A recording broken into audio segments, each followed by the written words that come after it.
If this happens to you, stay in your vehicle. Back in April of 2013, I went through something that I haven't been able to talk about. I was paid a significant amount of money to stay quiet, in return for signing a 10-year agreement to shut the hell up. Now that the time is up, I've considered my options. I could just let this go and never speak of it again. I won't gain anything from speaking out, and I got a lot to lose. But then again, this is just an anonymous post online. Words have less meaning that way. West Virginia. It was hotter than usual, without a whiff of wind. I was coming home from a visit to my aunt. She'd broken her leg and couldn't leave her house. I was making my way back home, taking the I-64 out of Lewisburg. It started with the radio. It was playing that one Macklemore song I'd heard 100 times over. The sound was cutting in and out in a quick staccato, then disappeared completely. I could hear cars honking up front as a line began to form. There was a sway in the trees, as if greater and greater pressure was being put on them. I could hear wind rushing against the left side of the car, forcing me to pull the other way to compensate. I closed the sunroof as a dust cloud blew past, staining the windshield. Then, a rumble. It sounded like thunder, but from the ground, like a groaning bellow, growing louder and clearer by the second. As it reached its peak, I could see trees toppling over. A small Kia got pushed off balance and swerved off the road. As the sound died down, the road devolved into chaos. Some were desperately changing lanes, others were stepping on the brakes. I got my door scraped as the car behind me sped past. The radio was playing an automated message, a local emergency alert, referred to as a geological event. We were asked to turn off all air conditioning, slow down, and divert to the nearest exit. It repeated in a monotone voice. Geological event. No air conditioning. Slow down. Divert to nearest exit. Minutes passed. There was a line forming further down the road. Police officers blocking the lanes in all directions, leaving a highway exit as the only option. Some folks were trying to push past the barricades, but were forced back at gunpoint. I could see officers wearing gas masks and riot shields. We were waved in. I followed the exit and got directed to the right. There was an open field that was used as a sort of impromptu parking lot. Cars were being waved in and parked in a way that boxed us in, leaving no room for us to open our doors in either direction unless we got parked at the edge. 4 lines of cars, with about 10 to 15 vehicles per line. Surplus vehicles were directed further down the road. The place was packed. I got stuck in the second row, about 6 cars in. Pretty much everyone around me were on their phones. I didn't have anyone to call, but there seemed to be an issue getting a signal through. The radio was still repeating the emergency message. Voices were getting louder. A man 2 cars to my left leaned out of a gap in the door, screaming at the officers to answer his question. They responded immediately with a warning shot, straight into the air. "Stay in your vehicle," they screamed. "Lock your doors. I'm not telling you again." A couple of folks were filming, but there seemed to be trouble uploading. We were losing bandwidth.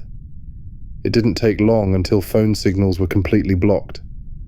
I think a video or 2 of that officer firing into the air made it online. They were patrolling back and forth. We were told to stay in our vehicles. Windows up. Doors closed and locked. Engines off. I could hear people talking in the other cars. Someone said there'd been a natural gas leak from the geological event, and that combustible engines could spark an explosion. Others were talking about a terrorist attack. There were no answers, and the officers weren't eager to talk. After about an hour, things were getting ugly. People were hungry, thirsty, and restless. One officer stepped up on the front cars, handing out water bottles, crackers, and processed cheese slices. He had to step from one car to another, denting the hoods with his steel-tipped shoes. They were also handing out thick black plastic hygiene bags for people who needed to relieve themselves. Use them, seal them, drop them out the door, then lock up and wait. I'd crawled into the back seat, pulled down my cap, and tried to relax. I'd been playing some games on my phone, but the battery was running low. I wanted to save some, so I settled for having a nap instead. The sweat was stinging my eyes, not because of how warm it was, but because of how nervous I was. No matter what I did, I felt trapped, and the car felt smaller and smaller. I couldn't get out if I wanted to, and it physically hurt me to think about how little control I had. Is that what claustrophobia feels like? A couple of officers were discussing something by the front line. One of them had a white cotton glove on, which he used to wipe off the hood of one of the front cars. The glove was taken off and put into a bag, which in turn was sealed with a hot air gun. I was getting the impression that our cars had been covered in something. I wasn't the only one considering it. There were 2 college kids in the car to my left, and they were discussing it too. Anthrax, one of them said. Gotta be. Nah, gold dust. The other chuckled. They don't want to share. You know what?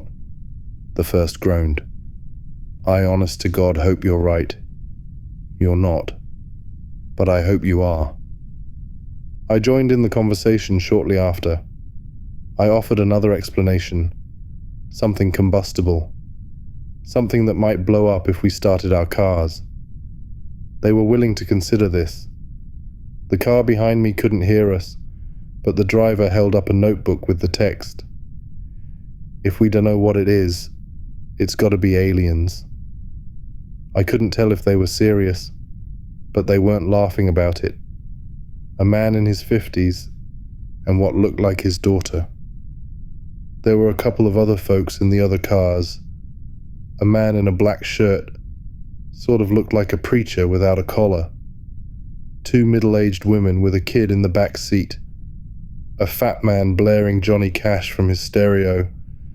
A couple with a teenage son who couldn't stop drumming on the windows. We'd been stuck for about 2, maybe 2.5 hours, when a truck rolled in. One of those with a large water tank. It was unmarked, looked civilian. As it rolled in, they were calling out on the megaphone. We'll be hosing your vehicles down, they said. Keep everything locked and closed.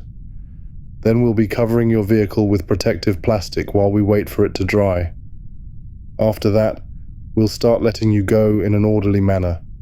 I repeat. Most of us were relieved. It was only a matter of time now. It was getting dark. They were getting up on the cars, hosing them down thoroughly. It smelled of chlorine, so maybe they'd mixed something into the water. As they came to my car, they stepped up on it and double-checked the sunroof, making sure it was locked and secured. They sprayed the car down, bathing it in chemical stink, the kind that gets stuck to the back of your throat. It took a long time for them to finish, at least an hour or 2. After that, they were rolling out a kind of plastic cover at the short side of the lot, the kind you use to protect pools or rain covers for football fields.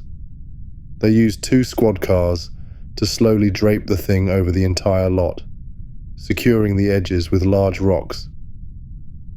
Please stay calm, they called out as the plastic crawled over us. I know this is uncomfortable, but this is for your own safety. Once the cleaning is done, you will be free to go. Stay inside your vehicle at all times. I repeat. I did as I was told. I stayed inside, and I watched that plastic cover sweep over me. It felt like getting buried alive. All lights went out, leaving me in complete darkness, accompanied only by the vague, disembodied voices of the others. The college kids were talking about where they were going to go after this. Someone was honking, not sure if it was to show support or discontent. Someone else was cheering. I took my last swig of water, washing down my final plain cracker. I got back in the driver's seat.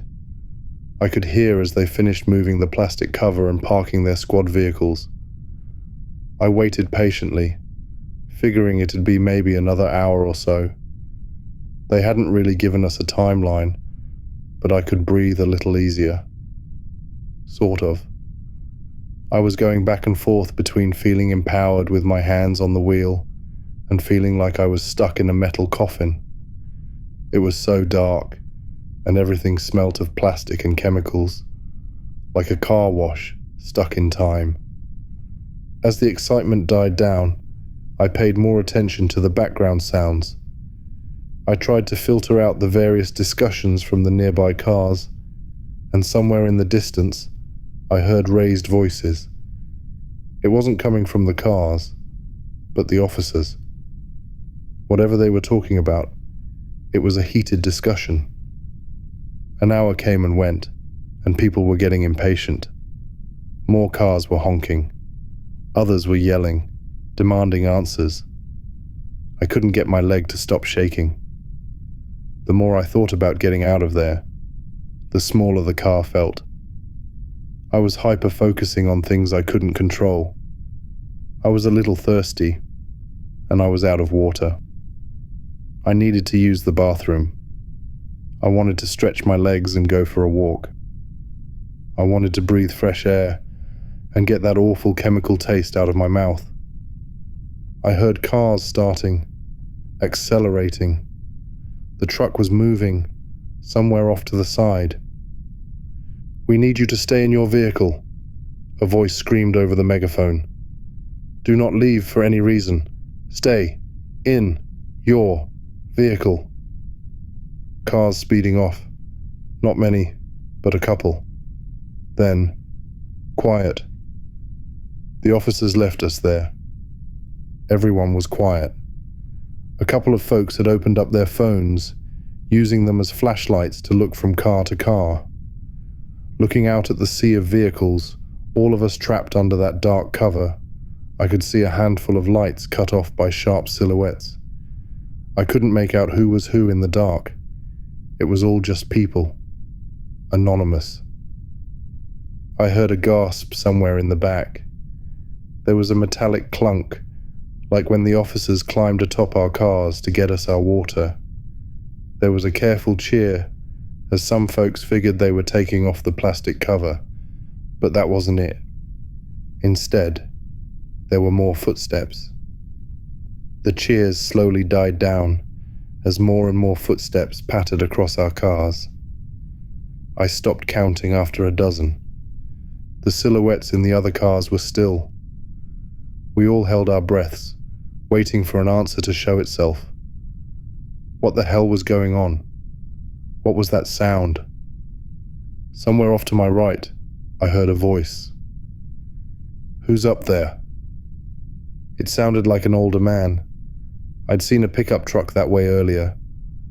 Almost as a response, the footsteps stopped.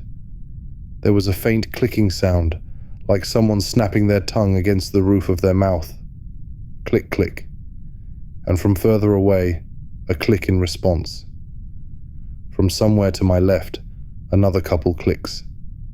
Then, a cascade of clicks. Dozens, maybe hundreds. There was an awful metallic noise coming from my right. Then, breaking glass. A scream, cut short, followed by several irregular taps of the car horn. One of the silhouettes in the distance turned into a blur as something passed through the windshield, cutting through the plastic cover. Somewhere in the front row, the roof of a car was cut wide open. Someone was pulled up out of their seat. 2 cars back from where I was, there was more glass breaking. It sounded like a wild animal got in. I could see a weak hint of red spattered against the passenger side windows. I wasn't getting any air. I could feel my heart beating through my chest as my arms started shaking. My hands were cramped around the steering wheel, and I felt sweat dripping down my shoulders. I couldn't control it. I didn't even see what was going on. But these sounds, these screams, they awakened something primal. This was danger. A threat. My body knew long before I did. The college kids in the other car were ducking down. One of them waved a hand at me, as if telling me to get down. I nodded. I scrambled into the back seat. I couldn't see where I was putting my hands or my feet. Everything is different in the dark. As I tumbled my way over, my foot accidentally tapped the car horn. It was a quick tap, a fraction of a second. But to me, it was the loudest sound in the world. I was lying on my stomach in the back seat, and within seconds, something heavy climbed onto the hood of my car. I could feel the car buckling. It was much heavier than the man who'd passed out water bottles. I held my hands in front of my mouth to stop the panting, but I just ended up snorting up sweat instead. My nose stung as I bit my tongue, listening to every metallic groan as whatever was outside moved and shifted. Click, click. And from behind my car, a click in response. There were no lights being held up anymore. Everyone was cowering, going quiet. I pushed myself up against the door behind the driver's seat, trying to make myself as small as possible. I could hear the frame of the car complain as something slowly moved. When it came to my sunroof, there was a slight crack. That made it stop. Another crack. I silently shook my head, as if trying to ask the car to stop. That thing was going to break, and it did. My legs were showered with glass as a big blob of plastic cover dipped into my car.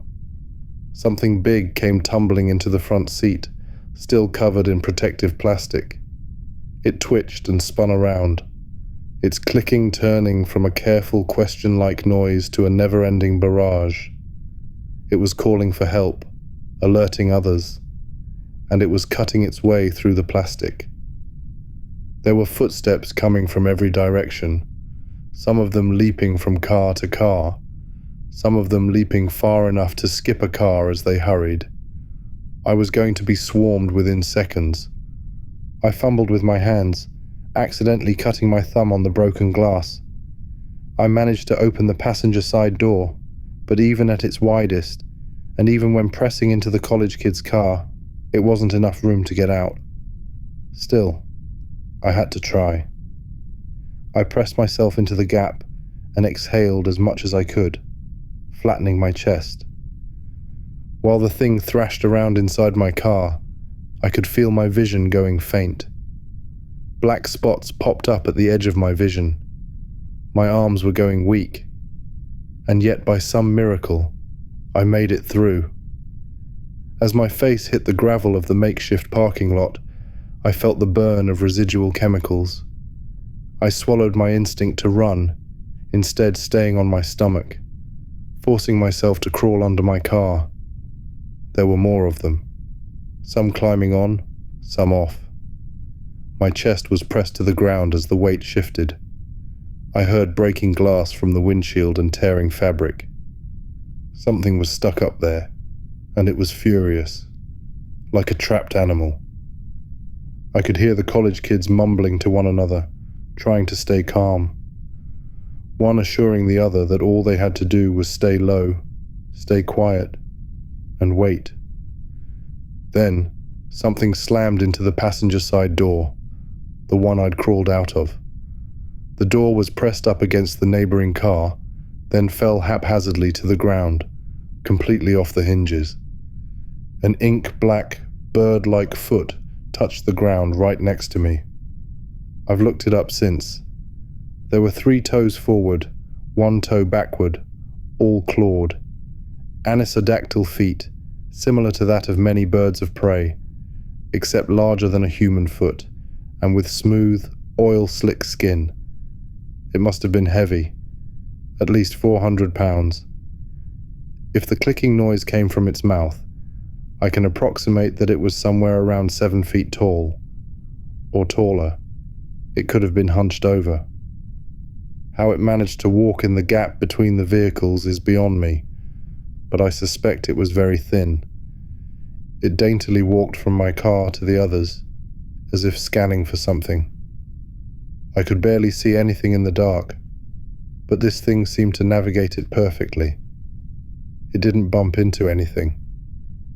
There was a tap on the glass of the car behind me, to my right, and someone got startled.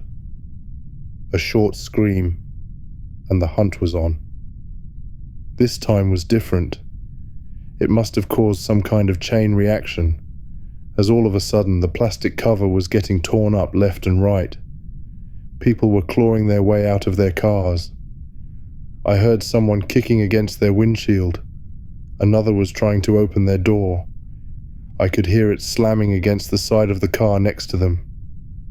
And off in the distance, there was gunfire. Just a couple of shots. The college kids in the car next to me slammed their doors open and followed my lead. They rolled onto the ground and under their car. There was a little more light coming in as the cover had been torn above. Their faces were red from tears, and one of them was desperately trying to call for help on his phone. The other grabbed the phone out of his hand. A short scuffle ensued, ending with them putting on a ringtone and sliding the thing as far to the left as they could. Whatever car that phone landed under was demolished, every window broken, every passenger gone. I could hear the grinding as a seat was ripped in two and thrown away. In a matter of seconds, an entire vehicle was torn to pieces as a dozen of those things swarmed it. "Shut up," one of the college kids repeated. "Shut up, shut up, shut up." Something reached under my car. It scraped against the sole of my shoe, tearing a hole all the way to my big toe. I hurried forward, scurrying like a lizard. The college kids noticed and followed suit. I don't think they thought about it too much, it was just movement, and they went for it. I made it 2 cars down before I got stuck. There was something dark in the way, and I couldn't get around it without exposing myself. I couldn't see what it was, but it didn't take long for me to figure it out. There was a meaty crunch, as if someone was biting chunks out a piece of meat. It was struggling to get through the fabric of their clothes, making a snapping noise as threads gave way. A pool of blood rolled under the car, staining the tip of my fingers. It was still warm. One of those things were eating a victim. I hunkered down, trying to remember to breathe, and I stayed there, waiting for a chance. Any chance. I must have stayed there for at least an hour, hearing every bite, every crack of bone and snap of sinew, satisfied clicking noises. As it finished its meal, it wandered off, dragging the remains along. They were moving forward. Something heavy walked over the car I was hiding under, dragging a body along. Slowly, the footsteps disappeared. It was quiet again, and in that quiet, I found my footing. I made my way to the edge of the plastic cover. I listened one final time, pushed one of the weights away, and slipped through. They were gone, and I was out. I could feel my chest growing lighter, allowing me to breathe. I wanted to cry from relief. A breeze was picking up, drying the sweat on my brow and carrying the smell of grass. Stepping back, I turned towards the sea of cars to see how bad the damage was. And then I saw one. It was a bit off to the side, perching on top of an old Honda. At a glance, it looked like a tall person, covered in a slick black ink. But looking closer, you could see the strange bird-like feet, the pointed nails, the long row of shark-like teeth on a mouth that was far too wide. I froze. The thing rose to its full length, easily over 7 feet tall. It looked ready to pounce on me. I had nothing to defend myself with. I couldn't make any sudden moves. I wouldn't even be halfway under the car before that thing would be over me. 100 thoughts raced through my mind, but there was nothing I could do. I was out of options. But the thing just looked at me. It raised a slice of raw meat. Blood dripped onto the plastic cover. It looked at me curiously, taking a bite. Then, as if nothing had happened, it wandered off, satiated. I was left there, shaking like a dry leaf. And with the last of those things gone, all that was left was the panic. It didn't take long for the officers to return. The plastic cover was removed, but we couldn't go home. Not after this. Some folks signed a waiver and were let go immediately. They weren't allowed to talk about what they'd seen, and in return, they'd get a hefty sum of insurance money. Others demanded answers and were taken into custody for obstruction of justice. A few others still were too panicked to make any kind of sense and had to be checked out by medical personnel. A total of 14 people died. It was described by a combination of causes: a traffic pileup, carbon monoxide poisoning, animal attack. I think there was something about an escaped convict too. Excuses all over the place, and the times were all wrong, spread out through a couple of days to more smoothly blend into accident statistics.